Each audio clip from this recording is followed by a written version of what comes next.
This video introduces study rules and how to leverage them to improve the consistency of trial data and protect critical information. Open the Study Rules editor via Window, Study Rules, or through the navigation pane. ARM Study Rules create directions to follow when conducting a trial. Use the Study Rules editor to add or modify study rules. Add rules to a study in order to highlight essential fields for trialists, restrict edits to key information, enforce protocol requirements, and conceal confidential information from those who are not authorized to see it. We already have a few rules configured. Click on a rule to display the relevant information above it. We will focus on the first rule as an example. We are working with the GPS coordinates, specifically the latitude field in the site description of the general trial. The rule type is required, meaning the trialist must fill in this field in order for ARM to consider the trial valid. Use a recommended rule as an alternative. This option highlights the field as important but not mandatory. It doesn't throw an error if left blank, but it prompts the user to fill it in. Use condition to determine when the rule applies. ARM bases most of these options on the trial status, located on the General Trial tab of the Site Description Editor. The trial status provides a sense of progression. For example, setup refers to the planning stage of the trial. Established refers to when the trial is ready to start. Interim applies as the trial progresses throughout the season. Final indicates everything has been wrapped up and finalized. This timeline helps us decide when to apply a rule. In this case, the GPS coordinates should be known as soon as the trial is planned and established. Other fields, such as a harvest date, require different timings.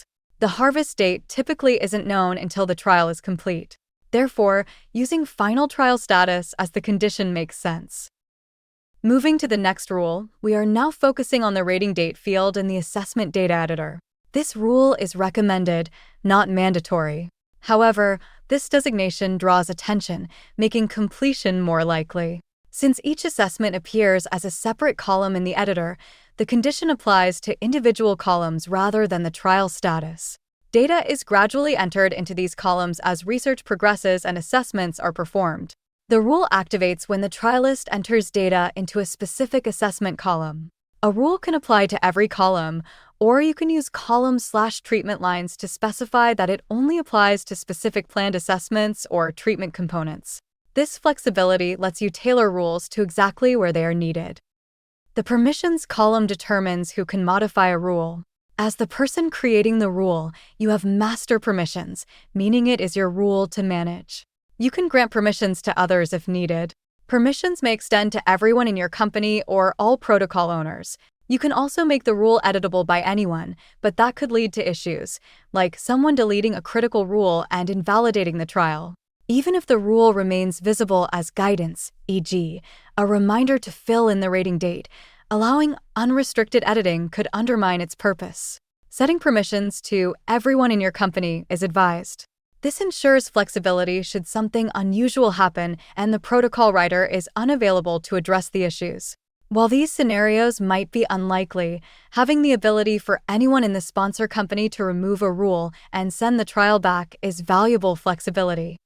Add study rules with the new button on the Study Rules editor or by right-clicking directly in the desired field. Please note, not all trial fields appear in the protocol. This means that some study rules must be initially added in a trial but can be saved for later use, including in a protocol. Once you have identified and created the necessary rules for a trial, save the list of rules as a set to reuse in other studies. This saves time and ensures consistency across trials. Click Save Set, which prompts you to create a file on your computer. This process is similar to saving report options in ARM. In the future, you can load the saved rule set instead of manually configuring rules for each trial. When saving a rule set, it is important to use a clear file name that describes its purpose. For example, if you frequently conduct fungicide trials, you may need specific pest parameters. On the other hand, a variety study might focus more on crop details. Naming the rule set appropriately helps to quickly identify when to use it. Additionally, ARM allows you to add a file description for further clarification. It provides additional context when selecting a rule set. Once saved, you can load rule sets in future protocols through the Study Rules editor or the Rule Sets tab. Run validation to double-check that your trial meets the defined study rules. This is the most efficient way to identify any unsatisfied rules and make corrections. The validation feature is marked with a checkmark icon at the bottom of the Tools menu. During the validation process, ARM quickly scans the trial for issues. For example, it flagged a required field in the site description that was still blank, specifically, the latitude field. ARM even explains why the field is required, linking it to study rule number 1. When you click OK, ARM automatically navigates to the exact field that needs attention.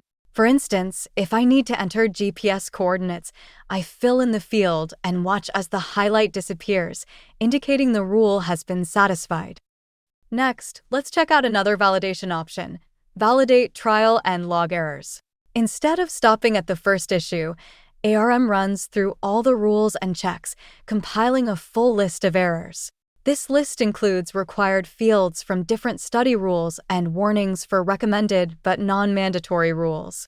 Sponsors can run validation and log errors to confirm whether the trialist completed all required data. You can copy the error list and email it to the trialist if information is missing. They can make the necessary updates to ensure the trial passes validation and meets all specified requirements. This workflow is helpful for sponsors and encourages trialists to perform validation themselves before submitting their work.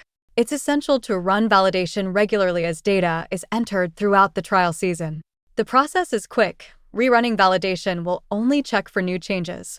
The more frequently you run it, the fewer errors accumulate, making corrections faster and easier. Trialists can use validation to check for any rules from the sponsor.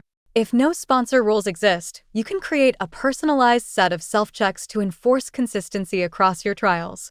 Save them as a rule set to quickly load and run validation instead of manually reviewing each trial for common errors. For more information on validation, check out our tutorial video.